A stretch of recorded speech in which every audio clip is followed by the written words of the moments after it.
Imagine you are lying in bed. It's 3 a.m. The house is completely silent. You feel safe, you are alone. Or at least you think you are. Have you ever heard a strange creak in the floorboards? Or a faint scratching sound coming from behind your headboard? You probably told yourself it was just the wind, or maybe the house settling, or perhaps a mouse scurrying in the attic. But for the Bowen family in 1986, that noise wasn't the wind. It wasn't a mouse. It was a breathing, watching human being. For months, a teenage boy was living inside the hollow spaces of their walls. He ate their food, he watched them sleep. But here is the truly terrifying part. This wasn't just a game of hide and seek, it was a rehearsal for a massacre. To understand why this happened, we have to look at the Bowen family. They were vulnerable. Frank Bowen and his two teenage daughters, Tina and Karen, were living under a shadow of grief. They had just lost their mother to cancer.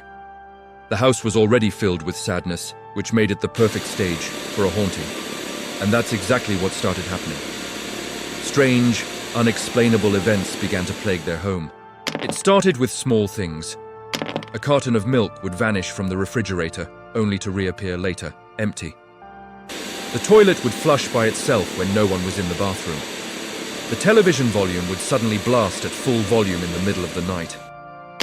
The girls were terrified. They believed it was their mother's spirit trying to communicate from the grave.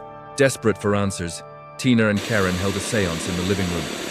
They lit candles and asked the empty air, "Mom, are you here?" In response, they heard a rhythmic knocking sound coming from the basement walls.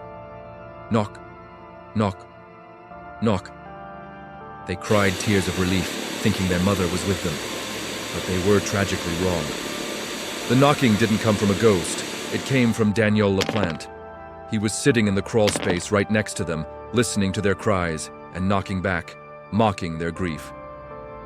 Who was this phantom? His name was Daniel LaPlante, a troubled local teenager obsessed with Tina Bowen. He had briefly dated Tina, but his behavior was so bizarre and intense that she ended things after just one date. Daniel didn't take rejection well. He decided if he couldn't be her boyfriend, he would become her shadow. The terror reached its peak one evening. Tina walked into her bedroom and noticed the closet door was slightly ajar. She felt a cold draft. When she looked inside, her blood ran cold. Huddled in the darkness was Daniel. But he didn't look like himself. He had painted his face with tribal markings, like a Native American warrior, and he was gripping a hatchet in his hand. The girls screamed.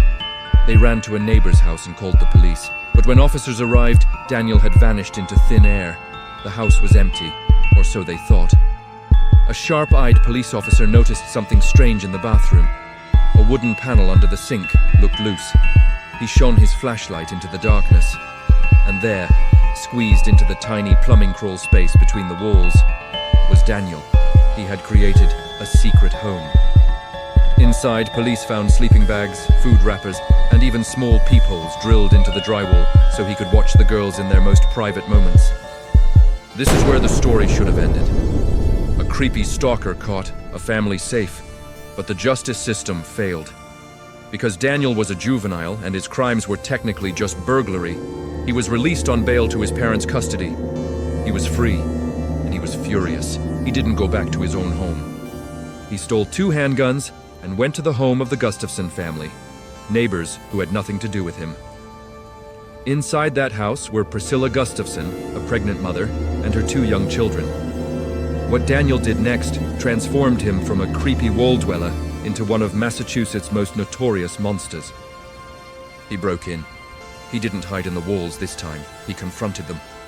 Over the course of that horrific afternoon, he assaulted and murdered Priscilla. Then, in an act of pure evil, he took the lives of her 2 children. It was a crime scene so brutal that even seasoned detectives broke down in tears. The boy who practiced stalking in the Bowen house had graduated to slaughter in the Gustafson house. He was found days later, hiding again, this time in a dumpster, dressed in a trash bag. The game was finally over. Daniel LaPlante was sentenced to multiple life terms. He sits in prison to this day, a man who claimed he only wanted to be part of a family. The Bowen family moved out of that house, but the psychological scars never left them. They realized that for months, every time they changed clothes, every time they cried for their mother, every time they slept, eyes were watching them from inches away. This case forces us to ask a terrifying question. We lock our doors to keep monsters out, we check the windows, but we rarely check the spaces inside. Tonight, when you turn off the lights and lie in bed, listen closely. Is that sound just the house settling? Or is someone making themselves at home, right behind your head?